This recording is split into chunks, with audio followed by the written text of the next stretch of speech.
Bwana Yesu asifiwe. Bwana Yesu asifiwe. Yakobo anazungumza kitu, anasema ikiwa mtu wa kwema amekuwa hawezi. Sasa hapa leo sisi tumechukua hii, kuna vitu vingi vinatufanya tusiweze, hatuna hela. Hapa tunataka ugonjwa, kuna vitu vingine tunashindwa kwa sababu hatuna watu sahihi. Kuna vitu vingine tunashindwa kufanya. Kwa nini? Tumekuwa hatuwezi. Kwa nini hatuwezi? Kwa sababu hatuna watu sahihi. Hatuwezi kwa sababu hatuna vitendea kazi. Hatuwezi kwa sababu mahali ambapo tungetakiwa hatupo hapo. Hatuwezi kusomesha.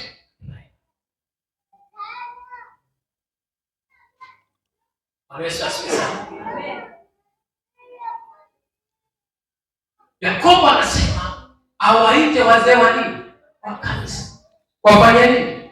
Wamwombee.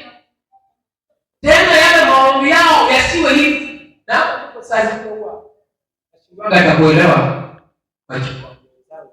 Waweza kumwombea mtu katika hali ya nini? Hasa mgonjwa. Unapomwombea, Biblia inazungumza wazi kabisa. Nafikiri hata Paulo alikuwa anaandika kwa Yakobo kwa sababu alijua kanuni ya Yesu, kwamba aliwafundisha wanafunzi wake kwamba mkikuta mtu ambaye amekuwa hawezi, amelala, hawezi, amepoza, hawezi, pamoja na maono, lakini mfanye nini? Mpakeni mafuta. Pakeni mafuta. Kwa nini? Mafuta yanafananishwa na Roho Mtakatifu. Kwa hiyo unapochukua tendo la imani ambao umeliomba na kuliambatanisha na tendo la kiimani, Yakobo anasema hata kama alikuwa ametenda dhambi ya mauti, huyu mtu atasamehewa. Kwa nini nimeongezea dhambi ya mauti? Kwa sababu Biblia inazungumza kabisa mashaka ni nini? Ni kifo. Na hofu nini? Ni dhambi. Lakini dhambi ikishachukua mimba na yenyewe nadhani mauti. Dhambi ni mauti. Tulipokuwa tumekufa kwa sababu ya nini? Ya makosa yetu. Mungu alitufufua kutoka huko. Okay, kwa mtu anapotenda dhambi anakufa. Kwa hiyo kama anakuwa anakufa, hawa tunapomwombea mtu na kwa kuachilia mafuta juu yake yaliyo katika imani, Biblia inasema huyu mtu lazima anyanyuke. Nimeona kwenye maisha yangu kabisa Mungu akinitumia, ninapompaka mtu na mwambia napulizia uhai na achia nguvu za Bwana kwenye haya mafuta, wasitushinde wachawi na waganga. Siku moja mimi nimeenda shule hii ya Rudia hapa. Nimefika pale miaka nyuma, nimekutana kesi moja kwenye ile shule. Ule ushuhuda nao waambiaga siku zote kwamba baba mmoja aliwapa watoto pipi kama jana. Wanafunzi wametoka shule, mmoja amesahau kula bibi yake kwa sababu atakuwatamanisha wenzake wamalize kwanza. Kesho yake amekumbuka. Mimi nimeenda kwenye kipindi shule, yule mtoto ametoa kidole cha mtu kwenye mkoba wake na nilipewa jana pipi kijiti. Ina maana wachawi wana uwezo wa kupanda vitu kwa kutumia vyakula. Akawa mtoto vikaingia ndani, vikaota vitu vingine ndani. Lakini ndio maana Bwana alisema na tutafanya hapa. Ndio maana Bwana alisema hata ile meza ya Bwana tunatakiwa kuila katika kukumbuka, kwa sababu tunapokumbuka tunatangaza nini? Mauti yake. Na mwezi unaokuja tutakula meza ya Bwana, ili chochote ambacho adui ametulisha, pengine ndio kinachotufanya tusahau, pengine ndio kinachotufanya kutuondolee kibali, pengine sisi na watoto wetu tunataka kiachie maisha yetu, tuende tukiwa huru wenye akili. Sema amen.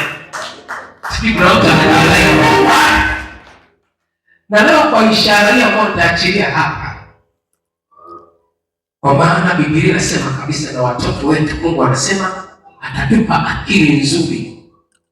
Tuwaombea watoto wetu walioko hapa, hata wakiwa mashuleni wakaongoze, Bwana wapa akili nzuri. Sema amen. Yesu asifiwe. Yakobo anasema mtu amekuwa hawezi awaite kanisa wamwombee. Na mimi leo hapa nafanya ishara hii. Usisahau neno hili, napigilia neno hili. Tulianza nalo mwezi wa kwanza. Mwaka huu ni mwaka wa kumiliki na kutawala. Kuna vitu vingine huwezi kuviendea mpaka kuna vitu vimefanyiwa. Wasitushike watu wa giza.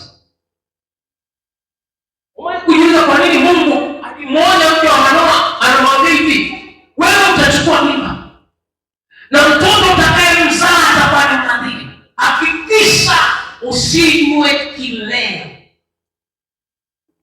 Kwa nini Mungu alimwambia mseme watu hivi? Mungu alikutazama mtoto yameisha mpaka masai. Kwa nini? Mungu anajua.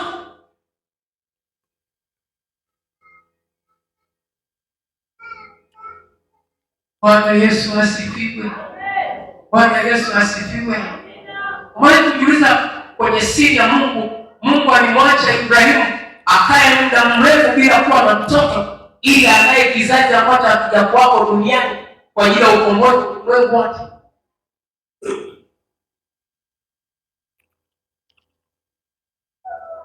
Kama unanielewa, ya Bwana makofi moja. Kwenye maombi haya, ibada hii ya leo na mwaka huu, nenda na neno moja. Mtumishi wa Mungu ameniambia ni mwaka wangu wa kumiliki na kufanya nini? Hata yule bwana aliyepokea na Yesu alisema yeye aliyeniambia jitwike godoro, aliyenifanya kwa yeye aliyeniambia nijitwike nini? Godoro ni yeye. Wale walikuwa wanamuuliza, leo Sabato inakuwaje wewe? Aliyeniambia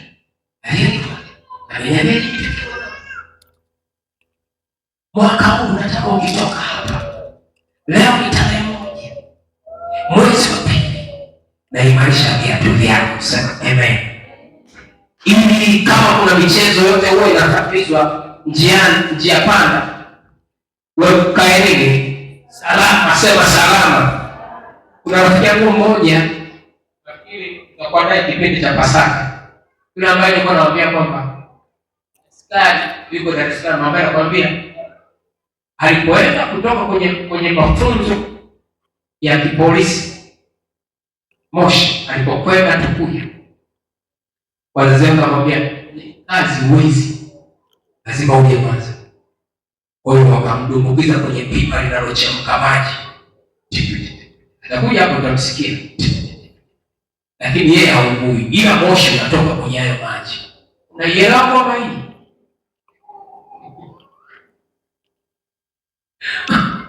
yaani watu wakiza wametutakulia vitu vingi. Sasa sisi tunafuata nyuma, tukikutana tunaona chochote kama ni uchawi fulani. Hiki hapa Mungu hayupo hivyo tena. Sitasema mahali Biblia imeniambia niogope.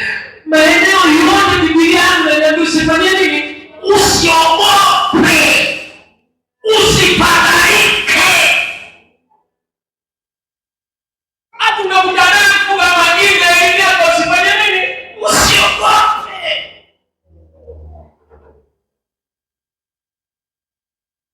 Ogopa tu kitu kimoja tu, mtu mmoja sio. Wewe unajifanya mnaona si Biblia inaandika. Imesema tafuta vitu vya kufisha hakitawasumbua. Ukila hiki mimi nitajua wewe umeokoka. Kama hujapa, ona sio yapana hii. Ona. Kama hujapa umeokoka leo. Ukiona kwa mfumo huo utakufa. Kwa sababu uokoa leo uokoa mtu ni nani? Yesu mwenyewe. Kwa kuwekea wewe ukiwa ufanye nini? Ujui. Yesu asifiwe sana. Hicho ndio wokovu. lakini mengine yote usiogope. Bwana Yesu asifiwe sana. Namaliza kwenye kitabu mimi naona jambo la kutusumbia. Mungu akubariki sana. Lakini tegemea huyu ana jambo la kutushuhudia, kwa sababu limetokea kwenye nyumba yake. Mungu amemshangaza kumwepusha na mauti, sio muujiza?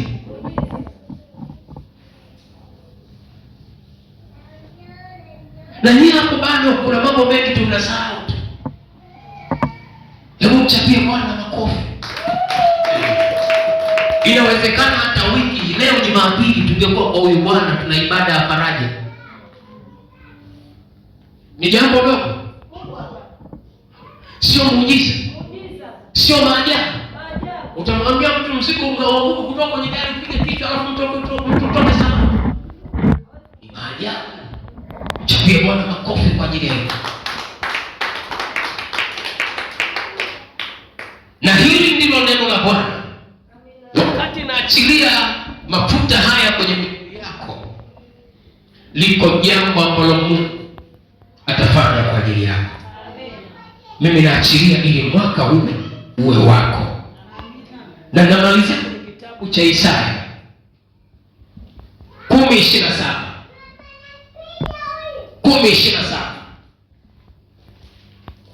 10:27. Na kuachilia mafuta haya, kila nila, kila mzigo. Kuna saa zingine tunabeba mizigo ambayo sio yetu kabisa. Kuna maisha ambayo tumebebeshwa sisi sio yetu. Biblia inasema baba zetu walitenda dhambi na sisi tumechukua nini? Maovu yao.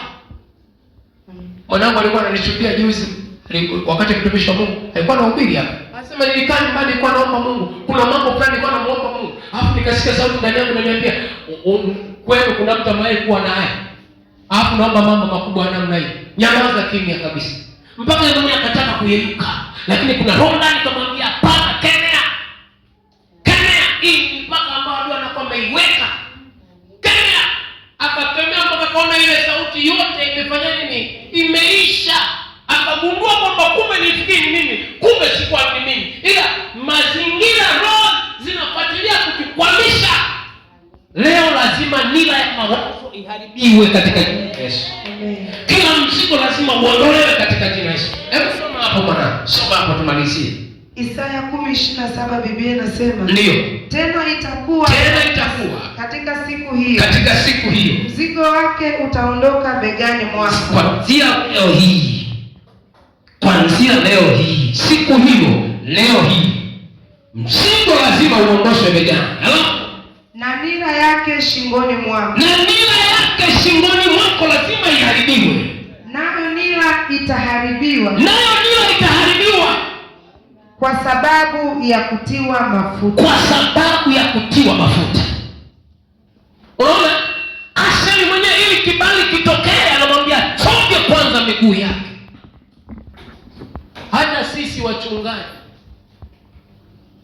sisi wachungaji, ili uwe mchungaji, hawakwambii maneno tu kwamba leo umekuwa nini?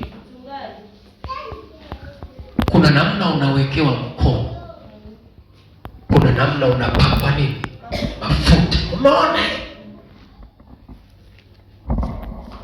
Hata kwenye kilinge cha familia, kama wewe umeabudu ile miungu ya familia, utagundua kwamba hakuweki tu kwamba unakuletea kiti cha viti vitatu, kaa hapo, alafu unakaa hapo, sasa ndio kuna manyanga wanakupigia. Kama unafikiri kutaja, kawaangalie wote wanaomiliki fedha. Na msikiaga jamaa mmoja kwenye mtandao anasema, wewe unasema unataka kuwa na hela, unaweza masharti wewe, kukaa na viumbe unaweza.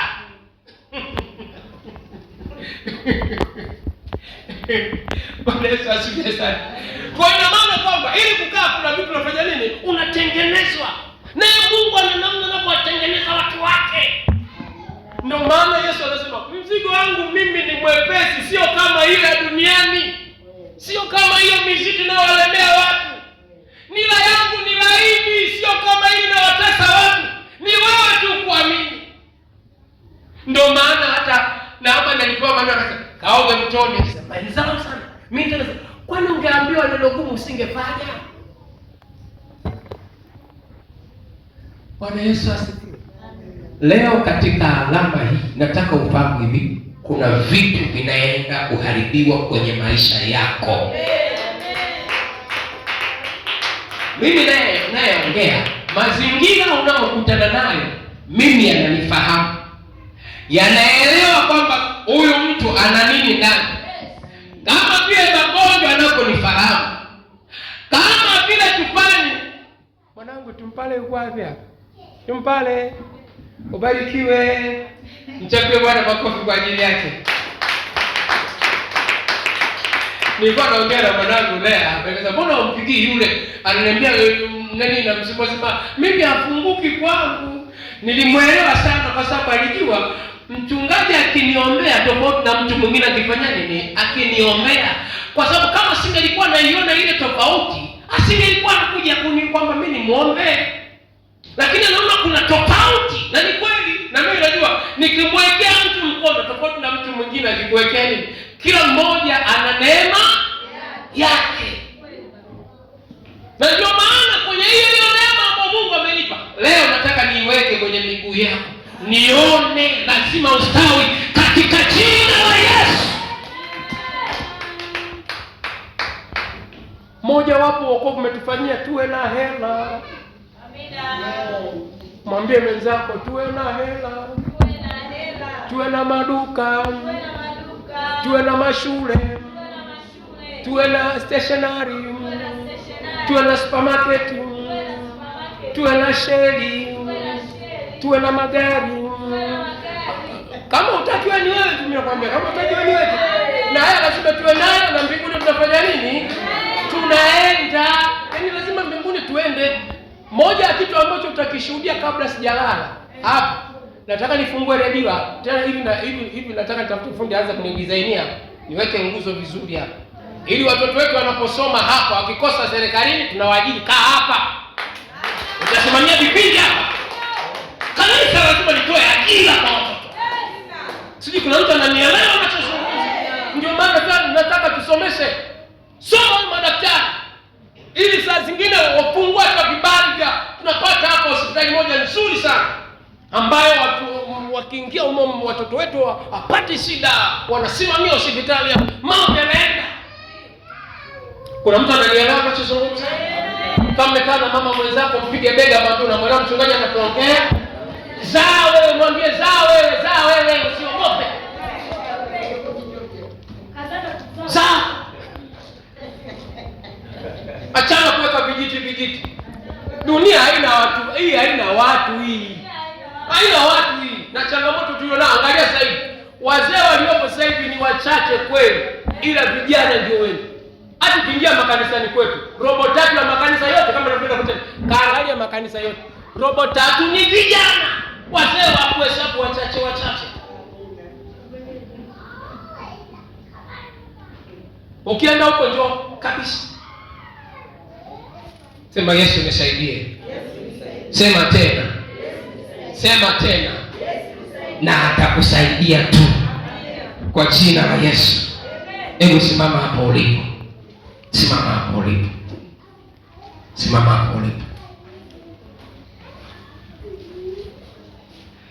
Naomba mwanangu niletee lile tumba langu. Naomba ulaze weka. Lazima tumhubiri Mungu ambaye atakatutetea. Sema amen. Hata kama mambo yalikuwa yamekufa, lazima yafufuke. Sema amina. Sema tena amina. Bwana amenituma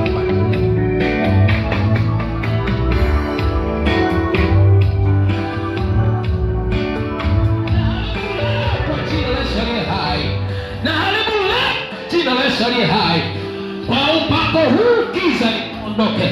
Kwa upako huu nila ikaharibiwe. Waende ng'ambo yao. Bwana, harufu nzuri na kibali. Rama sapo kentoro. Rama kantoro. Rama kaine moja ntaraba kasaka. Yeno mesepa raite mebia. Katika jina la Yesu aliye hai. Na jina uwezo wako na nguvu zako Bwana. Kwa separaide hii katika jina la Yesu. Kazi yoyote wanayoifanya Bwana, isiwe kazi ya kuchosha kwao, isiwe kazi ya kuchosha kwao, isiwe kazi ya kuchosha kwao, kwa jina la Yesu aliye hai. Waona malaika akiwasaidia. Yule malaika aliyesimama upande wa Yakobo asimame kuwasaidia. Yule malaika aliyesimama kumsaidia Petro asimame kuwasaidia.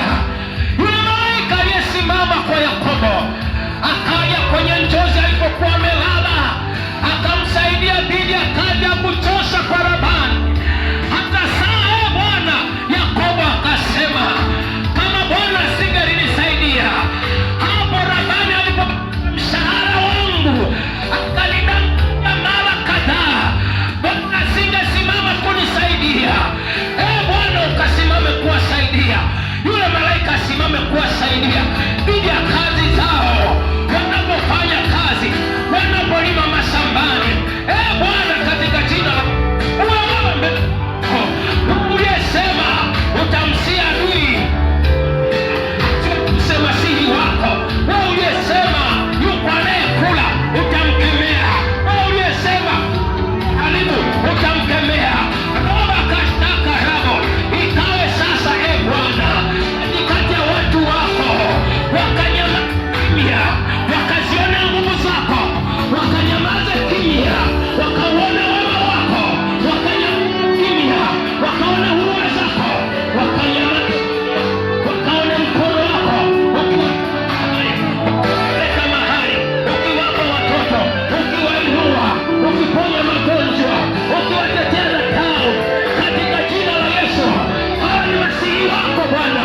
Nimeachilia mafuta yako ya kutengwa kwao, mafuta yako ambayo hayasikia, katika jina la Yesu. Wamebarikiwa hawa, wameponywa hawa, kwao hakuna tasa, kwao hakuna kufa, kwao hakuna makosa, kwa jina la Yesu. Ardhi ya Umaru kusikia, katika jina la Yesu.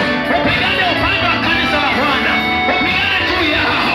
Raba kashaka, uwazalie mema. Raba kashaka, mimba isitokee. Raba kashaka, uwajalie mema, uwazalishie mema. Raba kashaka, mapoza siwepo, mapoza kwenye ndoa, mapoza kwenye kazi zao, mapoza kwenye familia, katika jina la Yesu. Mapoza kwenye kutenda, kwa jina la Yesu. Mapoza kila eneo kwa damu ya Yesu Kristo wa Nazareti. Na mafuta haya yakapiga kelele kila mahali, katika vishindo vyenye nguvu, vishindo vya kutisha, vishindo vya kumiliki, vishindo vya kupenya, kwa jina la Roma kashaka raba. Kwa maana ni neno lako, hao ndio watautaja wema wako katikati ya watu walio hai. Rama mama mama mama mama rama kashaka rabo yema kashaka raba kasaka yemo roba kasaka rabo yema kashaka rabo yekosheregia, katika jina la Yesu aliye hai.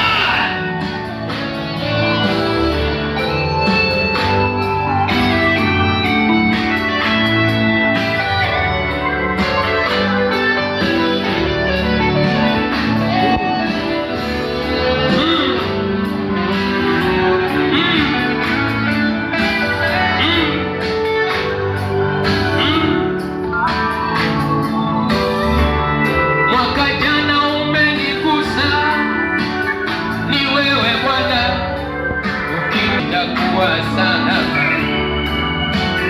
Mwaka juzi umenigusa, ni wewe, ukinigusa wewe, itakuwa salama. Ninayo mambo mengi Bwana nimekusudia, ukinigusa wewe, itakuwa salama. Ndiyo maana mimi niko hapa Bwana, nataka mguso wako ili niwe salama. Niguse, niguse, ukinigusa wewe, itakuwa salama. Niguse Bwana mwezi wa pili, niguse Bwana mwezi niguse Bwana mwezi wa nne. Niguse Bwana, niguse Bwana, usijue mimi, lakini nataka mguso wako. Naomba usogee kwenye kiti chako.